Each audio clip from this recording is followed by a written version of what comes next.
Hello students, welcome to the online classes of GSM College. I am Kalpana Tiwari and today's my topic is Romantic Ages Poetry. Romantic Age की poetry. So we start. Romantic Ages Poetry. Romantic Age की poetry. कैसी थी romantic age में poetry? क्योंकि इससे पहले जो था वो न्यू क्लासिकल एज चल रहा था. न्यू क्लासिकल एज के बाद रोमांटिक एज आता है. तो दोनों में क्या डिफरेंस है? न्यू क्लासिकल एज की जो पोइट्री थी उसमें lake of imagination, emotion, feelings थी. उसमें सबसे ज़्यादा जो था वो न्यू क्लासिकल एज जो है, new classical age is also called the age of prose and reason, whereas romantic age is poetry filled with emotions, feelings and imagination. So we discuss in long way.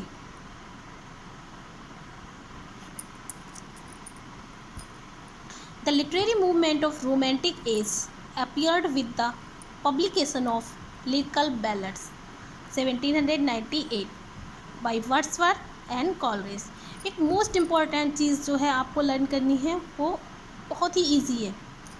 Lyrical ballot कब publish हुई थी? Lyrical ballot से ही romantic as के start होता है. Lyrical ballot से ही romantic as जो है वो स्टार्ट हो जाता है. और लिरिकल बैलेट की पब्लिशिंग डेट जो है वो है 1798.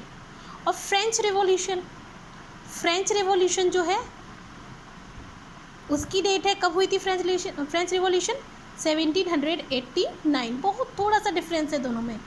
89 में फ्रेंच रिवॉल्यूशन हुई है और 98 में लिरिकल बैलेट पब्लिश हुआ था. और लिरिकल बैलेट जो है वो लिखा गया था वर्ड्सवर्थ और कॉलरिज. दोनों लोगों ने साथ में ही लिखा था.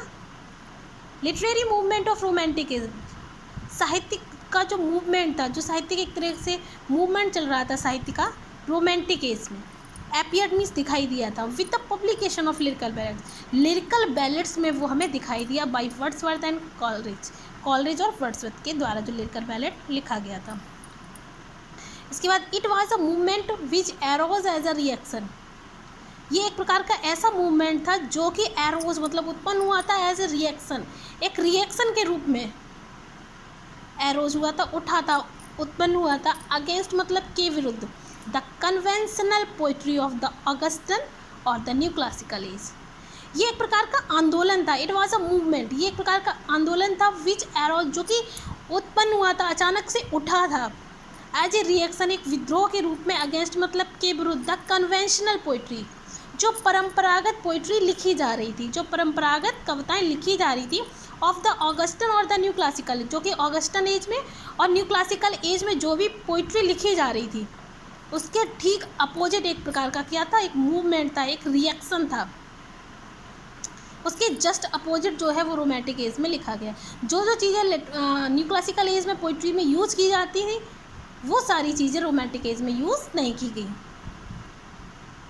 तो बिल्कुल जस्ट अपोजिट है. रोमांटिक एज जो है वो न्यू क्लासिकल एज के जस्ट अपोजिट है. न्यू क्लासिकल एज का नाम ऑगस्टन एज भी है, इसलिए यहाँ पर लिखा हुआ है conventional poetry of the Augustan और the new classical age. The new classical poetry was written in a dignified language. New classical जो पोइट्री थी वो डिग्निफाइड लैंग्वेज में लिखी गई. फॉर्मल स्टाइल थी उसकी और आर्टिफिशियल मैनर. उसकी फॉर्मल स्टाइल थी, आर्टिफिशियल मैनर था और डिग्निफाइड लैंग्वेज. डिग्निफाइड का मीन्स होता है गर्मामयी भाषा. डिग्निफाइड का मतलब क्या होता है?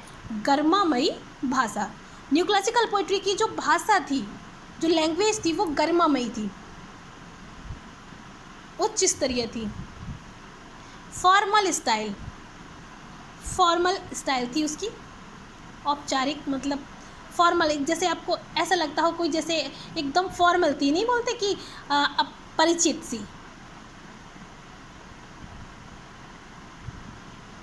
एंड आर्टिफिशियल मैनर, लेकिन उसका तरीका कैसा था? बनावटी था. स्टाइल तो उसकी एकदम ये लगती थी अपनापन सा था स्टाइल में, जो शैली अपनाई गई थी, लेकिन उसका तरीका जो था वो बनावटी प्रतीत होता था. भाषा जो थी वो डिग्निफाइड थी, गर्मामयी भाषा थी, शैली एकदम फॉर्मल थी, ऐसा लगता था, मतलब बिल्कुल जैसे पहले के लोग लिखते थे। ऑगस्टन एज से पहले भी एक क्लासिकल एज आ चुका था, तभी इसका नाम न्यू क्लासिकल पड़ा, मतलब एक नया दौर। क्लासिकल एज के जो लोग थे उन्होंने जो शैली अपनाई थी उसी शैली को उन्होंने नई सिरे से अपनाया था। वो फॉर्मल शैली एक बार यूज हो चुकी थी, मीन्स फॉर्मल का मतलब जिससे आप पहले से परिचित थे, उस शैली को उन्होंने अपनाया था और उनका जो तरीका था वो आर्टिफिशियल था। A new type of poetry found in this period, इस एक क्या था, एक नए प्रकार की पोइट्री जो थी वो इस पीरियड में देखी गई थी, एक नई प्रकार की पोइट्री थी। In this age a new type of poetry was produced which was written in a simple style and language and dealt with nature more prominently than with social life. क्योंकि न्यू क्लासिकल एज के जो लोग थे वो बहुत ही बुद्धिमान थे, बहुत ही विटी पर्सन थे, तो वो जो भाषा लिखते थे इसलिए वो डिग्निफाइड भाषा होती थी, उच्च स्तरीय भाषा लिखते थे। गर्मामी भाषा का शब्द जो थे बहुत उत्कृष्ट कोटि के लिखते थे, बहुत ही उच्च कोटि के शब्दों का यूज़ करते थे। फॉर्मल शैली थी, मीन्स उनकी स्टाइल जो फॉर्मल सी लगती थी, परिचित जैसी लगती थी, जैसे पहले के लोग लिखते थे उसी टाइप में वो लोग लिखते थे। जो ग्रीक और रोमन के टाइम में जो लिटरेचर लिखा गया उनकी नकल कर रहे थे ये लोग, और उनका तरीका जो था आर्टिफिशियल, क्योंकि ये नकल कर रहे थे, ग्रीक और रोमन जो भी राइटर्स थे उनकी नकल करके ये लोग वैसे ही शैली को अपना रहे थे। लेकिन अ new type of poetry found in this way, लेकिन एक नए प्रकार की पोइट्री का जन्म हुआ इस पीरियड पे, एक नई प्रकार की पोइट्री को देखा गया। In this age a new type of poetry was produce, इस एज में एक नई प्रकार की पोइट्री जो थी वो प्रोड्यूस हुई, मतलब उत्पन्न हुई थी। विच वाज रिटन, जो कि लिखी गई थी, इन अ सिंपल स्टाइल, जिसको कि सिंपल स्टाइल में लिखा जा रहा था, और उसकी लैंग्वेज भी सिंपल थी, सिंपल स्टाइल थी, सिंपल लैंग्वेज थी। एंड डेल्ट विथ नेचर, और जो कि नेचर को धारण करती, डेल्ट मीन्स धारण करना, जो कि नेचर से संबंधित थी, नेचर को धारण की होती, मतलब नेचर से रिलेटेड पोइट्री लिखी जा रही थी। More prominently than with social life, सबसे ज़्यादा प्रोमिनेंट, सबसे जो मुख्य चीज़ जो थी, than with social life, social life को लेकर के नहीं, ज़्यादातर सोशल लाइफ को वो यूज़ नहीं कर रहे थे अपनी पोइट्री में, उन्होंने नेचर को अपनाया था। प्रकृति से संबंधित उन्होंने कविताएं लिखी थी, प्रकृति से रिलेटेड उन्होंने कविताएं लिखी थी, जो न्यू पोइट्री का जन्म हुआ था। The chief qualities of the poetry of the romantic age are as, अब वो जो नई प्रकार की जो पोइट्री उत्पन्न हो रही थी, जो प्रोड्यूस हो रही थी, उस पोइट्री, वो पोइट्री कौन सी थी, उस पोइट्री का ही नाम था रोमांटिक एजेस पोइट्री, उस पोइट्री का नाम था रोमांटिक एजेस पोइट्री, मतलब रोमांटिक एज की कविताएं। तो उस टाइम की पोइट्री में क्या क्या क्वालिटीज़ थी, क्योंकि ये पोइट्री तो न्यू क्लासिकल और एज और ऑगस्टन इसके जस्ट अपोजिट थी। तो देखते हैं उसकी क्वालिटीज़ कौन कौन सी है। The chief qualities of the poetry of the romantic age are as, जो मुख्य विशेषता है पोइट्री की रोमांटिक एज की, वो आर एज, वो इस प्रकार है। Number 1, love and treatment of nature,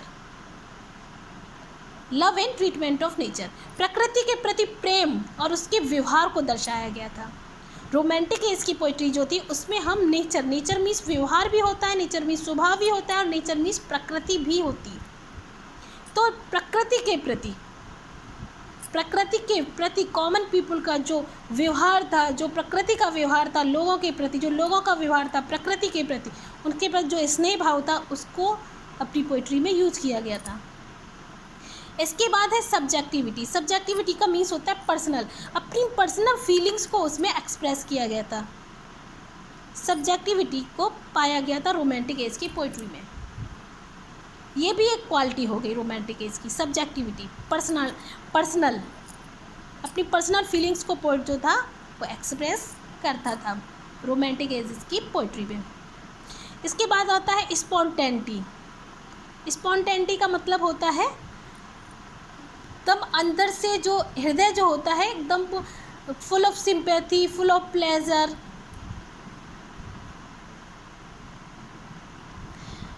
मतलब अंदर हृदय की जो थी भावनाओं का उद्गार भरा हुआ, उनको दर्शाया जाता है। स्पॉन्टी अधिकता थी, spontaneity of feelings, spontaneity of imagination, spontaneity of emotions, मतलब full of emotion, full of imagination, full of feelings, ये सारी चीज़ें हमको देखने को मिलती थी। स्पॉन्टेनिटी मतलब अधिकता थी, स्पॉन्टेनिटी का मतलब होता है अधिकता, प्रचुर मात्रा में। इसके बाद आता है सिंप्लिसिटी एंड नेचुरलिटी, सादगी थी, नेचुरलिटी थी, मतलब जो रियलिटी थी वो हमें रोमांटिक एजेस की पोइट्री में देखने को मिलता है। इसके बाद क्या है, इमेजिनेशन, कल्पना, काल्पनिकता देखने को मिलती थी रोमांटिक एजेस की पोइट्री में, काल्पनिकता, नोट ऑफ मेलंकली, मेलंकली का नोट हमें देखना, मेलंकली का मतलब होता है थोड़ी सी सैडनेस, सिंपैथेटिक फीलिंग्स हमें रोमांटिक एजेस की पोइट्री में देखने को मिलती हैं। Love of the middle age, middle age के प्रति प्रेम को दर्शाया गया है रोमांटिक एजेस की पोइट्री में। I hope you all will understand very well. Thank you.